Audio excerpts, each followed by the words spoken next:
So hello everyone, welcome back to the channel. तो इस video में हम करने वाले हैं आपका chapter number 7, aggregate demand and related concepts of class 12th macroeconomics. So now we are starting your unit number 3 which is aggregate demand and aggregate supply, जो बहुत ही इंपॉर्टेंट यूनिट है आपकी पूरी मैक्रो इकोनॉमिक्स की। सबसे ज़्यादा marks ये unit carry करती है विच इज़ 12 मार्क्स। 12 मार्क्स ये यूनिट के हाथ में है। एंड ये सबसे इजी यूनिट है और इसकी पूरी जो मैक्रो इकोनॉमिक्स है वो डिपेंड भी इस पे होती है, because in this we are going to study about the theory of income and unemployment. ठीक है, तो अब हम पढ़ने वाले हैं इसमें aggregate demand and aggregate supply. तो आपके पास इस यूनिट के अंदर टोटल 3 चैप्टर्स हैं। चैप्टर नंबर 7 अभी हम कर रहे हैं, जो आपको फर्स्ट इंट्रोडक्शन मान लो, जिसमें आपको पता लगेगा about aggregate demand and aggregate supply. अभी तक क्लास 11th में आप माइक्रो इकोनॉमिक्स में पढ़ के आए अबाउट डिमांड एंड सप्लाई। अब उसका aggregate demand and aggregate supply पढ़ोगे आप। Chapter 8 is short run equilibrium, जिसमें आप पढ़ोगे कि ये जो हमारे दोनों डिमांड है और जो दोनों हमारे फंक्शंस हैं उसको डिटरमाइन कैसे किया जाता है, जो कीन्स ने थ्योरी दी थी वो पढ़ोगे। और लास्ट चैप्टर जो है excess demand and deficient demand, उसमें पढ़ोगे कि कैसे हम सिचुएशन को करेक्ट करते हैं और क्या क्या मेजर्स लेते हैं। ठीक है, तो आपकी यूनिट कंप्लीट हो जाएगी। छोटी सी यूनिट है, आराम से हो जाएगी, देख लेना। So let's start. Our first topic comes aggregate demand की एग्रीगेट डिमांड ही क्या होता है। सो क्या है aggregate demand? It refers to the sum total of the expenditure that people are planned to incur on the purchase of goods and services produced in economy during the period of an accounting year corresponding to the different level of income. So aggregate demand क्या होता है? Aggregate demand होता है सम total of the expenditure. Expenditure मतलब खर्चा, कि लोग जो हैं खर्चा करने का प्लान कर रहे हैं कि एक पर्टिकुलर चीज़ पे कितने किस चीज़ पे, गुड और सर्विसेज की, कहाँ प्रोड्यूस हुई है, इकॉनमी में प्रोड्यूस हुई है, किस पीरियड के अंदर, अकाउंटिंग ईयर के पीरियड के अंदर। ठीक है, सो क्या होता है? It refers to sum of total expenditure, total खर्चा। लोग जो प्लान कर रहे हैं किस चीज़ के लिए, गुड्स और सर्विसेज बाय करने के लिए, खरीदने के लिए, जो हमारी इकोनॉमी में प्रोड्यूस हुए हैं एक अकाउंटिंग ईयर के अंदर। That's it, this is aggregate demand. कि बेसिकली लोग लोग सोच रहे हैं, लोग प्लान कर रहे हैं कि हमें इस गुड और सर्विसेज पे खर्चा करना है, वो उन सब का सम, उसको हम क्या कह देंगे? Aggregate demand. ठीक है, it refers to the sum total of expenditure that people are planned to incur purchase of goods and services. अब आते हैं कंपोनेंट्स ऑफ एडी, या फिर डिटर्मिनेंट्स या फिर कॉन्स्टिट्यूएंट्स ऑफ एडी क्या होते हैं। बेसिकली हमारे पास चार होते हैं: private consumption expenditure, investment expenditure, government expenditure, net export, जो होता है export minus imports. But this is according to 4 sector. ठीक है, but in introductory to microeconomics you are studying 2 sector model. आपके सिलेबस में खाली कितना है? 2 सेक्टर मॉडल है। तो इसके अंदर आपने खाली खाली क्या पढ़ना है? Private consumption and investment, government and net exports, दोनों ही आपने नहीं पढ़ने हैं। ठीक है, तो हमारा एडी के क्या कंपोनेंट्स होते हैं? सी प्लस आई प्लस जी प्लस में एक्स माइनस एम, जिसमें से सी प्लस आई वाला हम देखेंगे क्योंकि आपके सिलेबस में खाली इतना ही है, ये वाला टॉपिक आपके सिलेबस में नहीं है। अब आता है हमारे पास एडी का शेड्यूल। अब हमें ये टेबल शो कर रखी है। It is the table showing the relation between aggregate demand and the income. ये टेबल जो दूसरी है आपको मैं समझाऊंगा। ठीक है, देखो मैं कैसे कर रहा हूँ। यहाँ पर आपको इनकम दे रखी है 0, 10, 20, 30, 40, 50। ठीक है, इनकम यहाँ पर आ गई। कंजम्पशन दे रखी है, कंजम्पशन से कर्व बना दिया। कंजम्पशन जो है ऐसे जाता है कर्व, अपवर्ड स्लोपिंग। और इन्वेस्टमेंट सीधी होती है बिकॉज ऑटोनॉमस होती है। ऑटोनॉमस मतलब जो कांस्टेंट रहती है। यहाँ पर शो नहीं कर रखी, मैं बना देता हूँ। फॉर एग्जांपल मैंने ऑटोनॉमस कंजम्पशन ले ली 20, तो यहाँ 20 ही चलेगा। ठीक है, 20 और ये 20।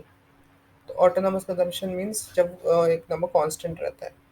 ठीक है, जब आप इन दोनों का सम करते हो यानी सी प्लस आई करते हो, तो आपके पास जो बन के आता है वो आता है एग्रीगेट डिमांड। अभी आपने कंपोनेंट्स में देखा ऊपर। ठीक है, तो ये ऊपर होता है हमेशा। अब एक क्वेश्चन आ जाता है कि कंजम्पशन से एग्रीगेट डिमांड ऊपर क्यों आता है? बिकॉज कंजम्पशन से ऊपर एग्रीगेट इसलिए आता है बिकॉज एग्रीगेट डिमांड के अंदर कंजम्पशन है, उसका सम टोटल बन के एग्रीगेट डिमांड बनता है, इसलिए वो ऊपर आता है।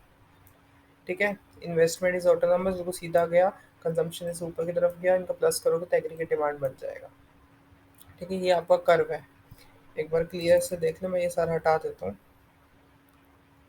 ठीक है, ये आपका कर्व है। नेक्स्ट आता है, अब ये थोड़े बहुत कंडीशंस पढ़ो। There is always some minimum expenditure even when the income is zero. कि आप खर्चा तो करोगे करोगे चाहे आपकी इनकम जीरो हो। अब ऐसा तो है नहीं कि अगर आपकी इनकम जीरो है, आप कहीं से कुछ कमा ले रहे हो, तो आप क्या कुछ खाओगे नहीं? फिर भी कुछ ना कुछ खाओगे, तो वहाँ पर आपकी सेविंग्स काम आती हैं, आप सेविंग्स यूज़ करते हो। ठीक है। तो ये चीज़ ध्यान रखना, when income is zero, consumption can never be zero. ठीक है, कंजम्पशन आप कोई बंद नहीं कर सकते, खाना पीना आप बंद नहीं करोगे चाहे आपकी इनकम ज़ीरो हो। ठीक है। This expenditure incurred for survival, survival के लिए होता है, इसलिए it is done through borrowings called negative saving. और कभी कभार जैसे आपको सेविंग्स नहीं होता, बोरो करते हो, तो वो बोरोइंग से भी हो सकता है, और उसको हम नेगेटिव सेविंग कह देते हैं। नेगेटिव सेविंग की सेविंग्स नहीं थी, उससे भी नीचे हम बोरोइंग से चले गए। Aggregate AD increases as the income increases, जैसे जैसे एडी बढ़ता है यानी डिमांड बढ़ती है, हमारी इनकम भी इंक्रीज होती है।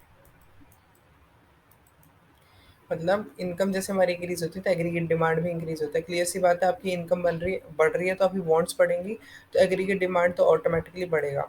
देर is a positive relation between income and aggregate demand. Positive relation है बिकॉज दोनों बढ़ रहे हैं एक साथ, इसलिए पॉजिटिव रिलेशन है। After a certain level of Y means हम इनकम को वाई से डिनोट करते हैं। After a certain level of Y यानी income is reached, AD lags behind Y because people start saving a part of their income. एक certain मतलब एक particular level of income के बाद, जब वो एक एक फॉर एग्जांपल एक 20,000 इनकम है किसी की, उस वो एक ऐसे पर्टिकुलर पॉइंट पे पहुंच गया, एक सर्टेन लेवल पे पहुंच गया उतनी इनकम पे, तो एग्रीगेट डिमांड क्या करेगा, उसे लैग करेगा, और लोग क्या करेंगे, और पैसे को सेव करना स्टार्ट कर देंगे। दैट्स इट, ये आपके तीन बस वो थे इसके एक्सप्लेनेशन। ठीक है, aggregate demand I hope clear हो गया होगा। क्या है कि लोग जो प्लान करते हैं कि हमने ये गुड और सर्विसेज खरीदनी है, और गुड और सर्विस खरीदनी है इस पीरियड ऑफ टाइम में, उस सबका sum total aggregate demand. Components हो गए C+I, बाकी अभी याद रखने की जरूरत नहीं है। ये उसका शेड्यूल है, ऊपर स्लोपिंग होता है। ये तीन कंडीशन मैंने बता दी कि आपकी कंजम्पशन कभी ज़ीरो नहीं होगी, एग्री जैसे इनकम इंक्रीज होगी तो एग्रीगेट डिमांड भी इंक्रीज होएगा, और जब एक सर्टेन लेवल पे इनकम पहुंच जाएगी तो लोग सेव करना शुरू कर देते हैं।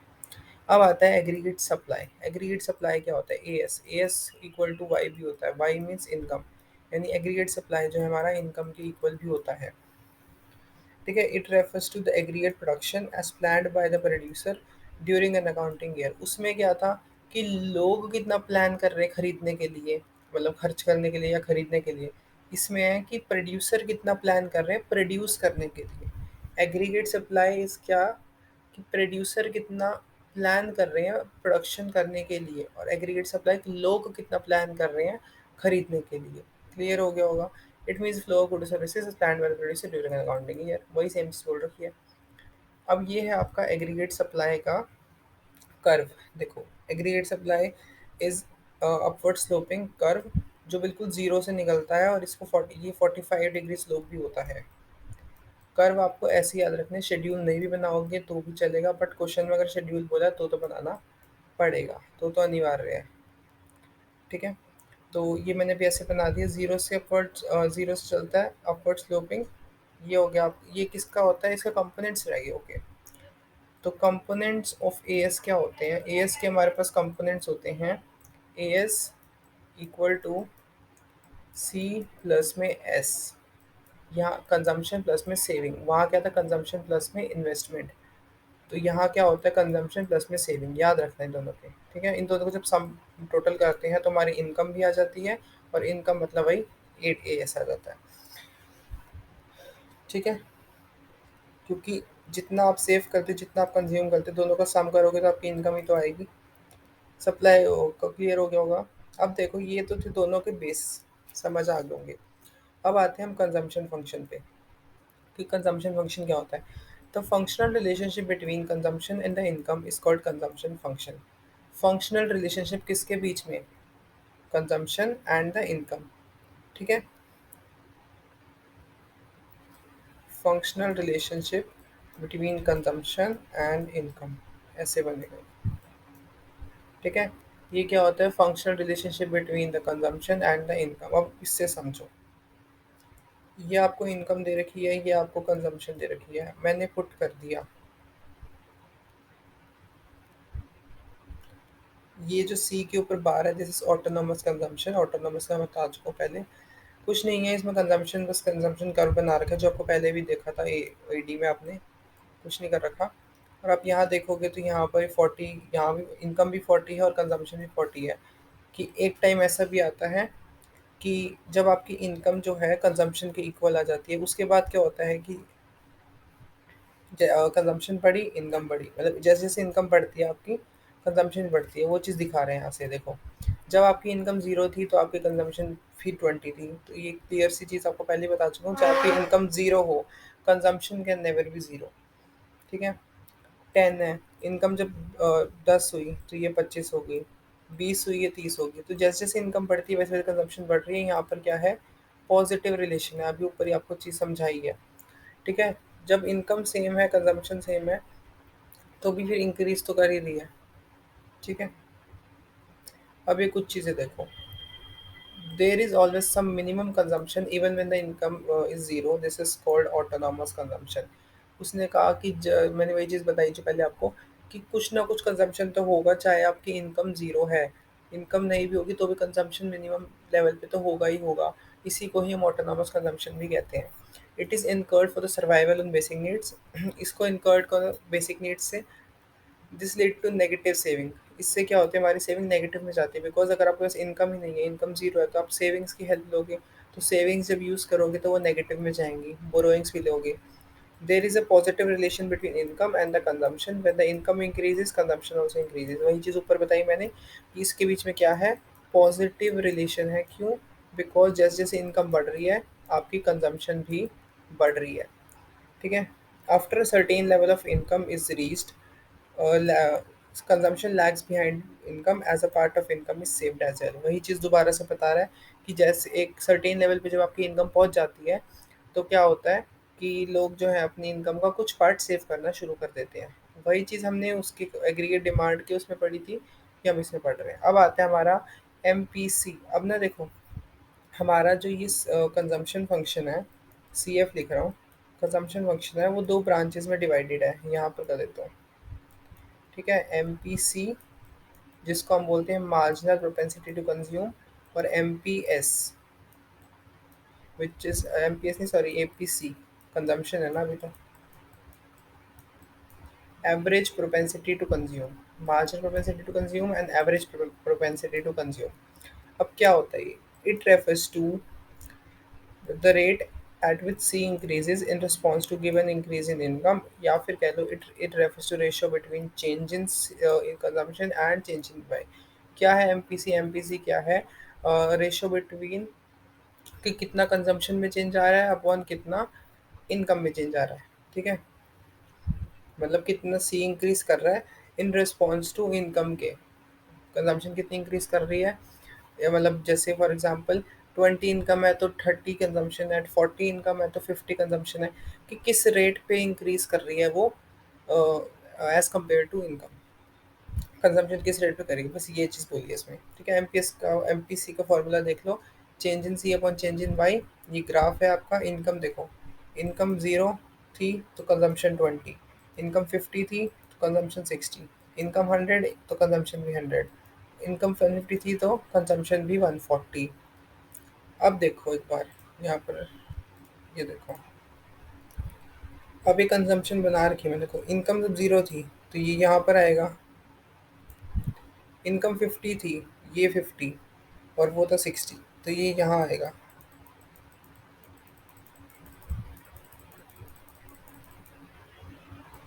ठीक है। ऐसे मान लो 100 पे 100 था, ये अपने लोड कर रखा है, ऐसे देख लो ये। ठीक है। जब 140 था तो ये 150 था। ये यहाँ पर इनकम है, यहाँ कंजम्पशन है और यहाँ पर आपकी इनकम है। ठीक है। अब यहाँ पर अब डिफरेंस देखो, कितने का डिफरेंस है, यहाँ इसमें देख लो, यहाँ कितने का डिफरेंस है, 50 का। यहाँ कितने का डिफरेंस है, 40 का।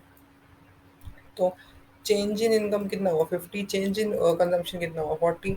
तो यहाँ से अगर हम एमपीएस निकालते भी हैं, एमपीसी सॉरी, तो कितना आ गया, 0.8।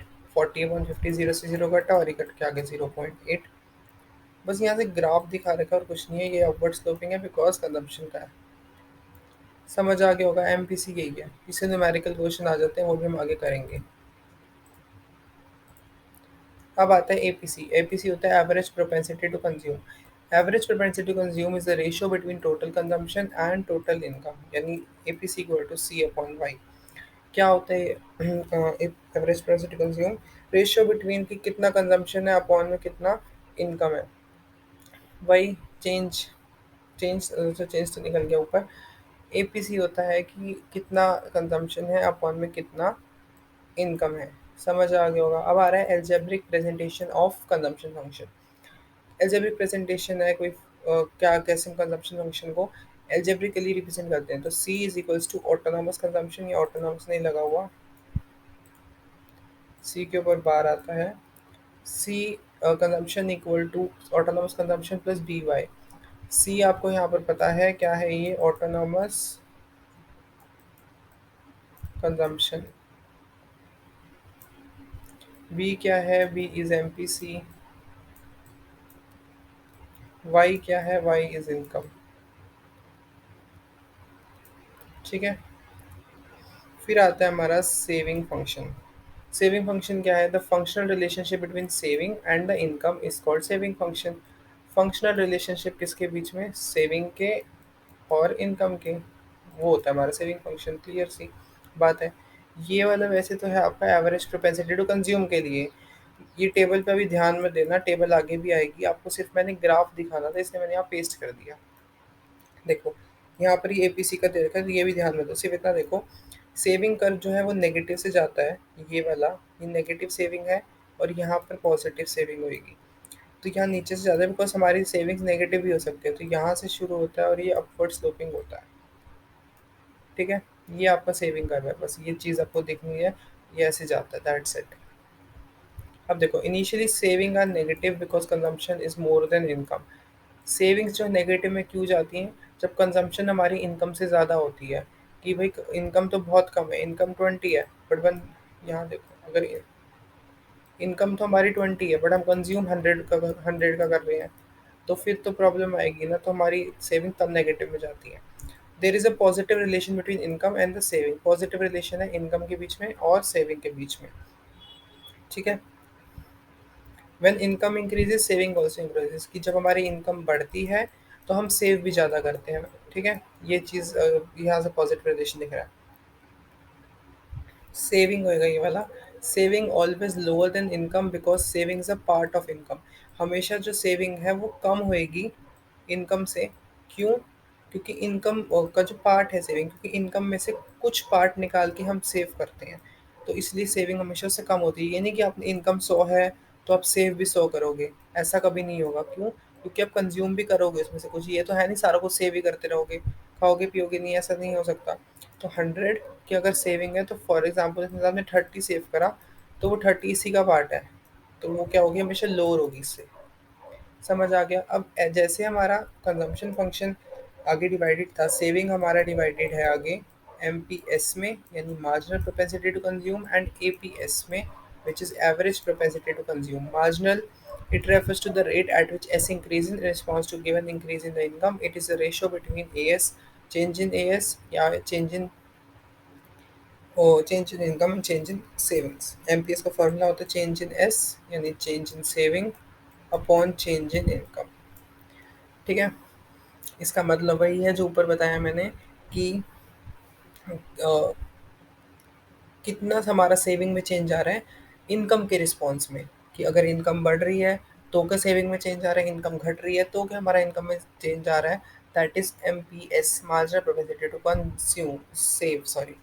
फिर आता है APS. APS is average propensity to save, is the ratio between total saving and total income. APS होता है हमारा सेविंग, अपॉन टोटल इनकम, कितनी सेविंग अपॉन में कितनी इनकम। अभी उसका ग्राफ दे रखा है, देखो इनकम 0, 100, 200, 300, 400, बेसिकली आपका 100 के डिफरेंस पे ले रखा है। सेविंग्स कितनी है, अब सेविंग निकलती कैसी है वैसे बता देता हूँ, कंजम्पशन माइनस इनकम से हमारी सेविंग निकलती है। -40, -20, 0, 20, 40। अब देखो एवरेज प्रोपेंसिटी टू सेव। अब देखो कि जब हमारी इनकम 0 थी तो हमारी सेविंग नेगेटिव में थी, तो वहाँ तो हम सेव कर ही नहीं सकते। इनकम 100 थी पर हमारी सेविंग तब भी नेगेटिव में -20 थी, तो हमारी -0.2 एपीएस आया। 200 जब इनकम थी तो हम सेव ही नहीं कर रहे थे, ठीक है।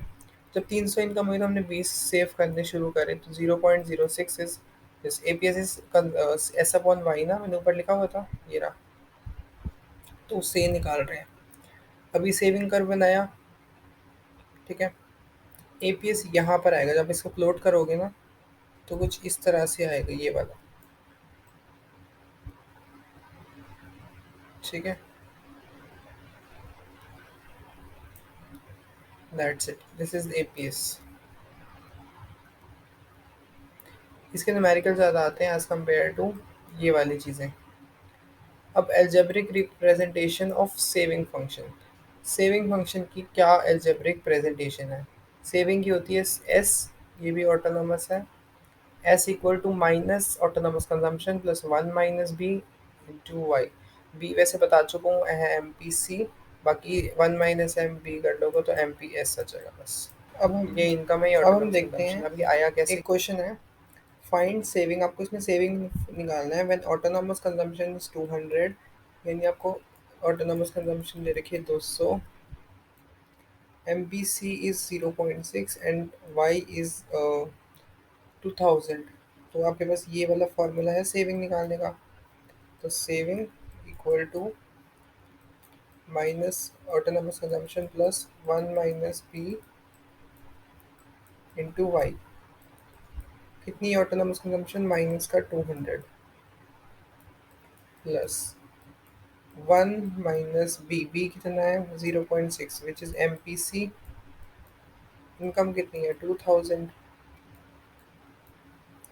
कितना हो गया -200 प्लस, एक सेकेंड बस,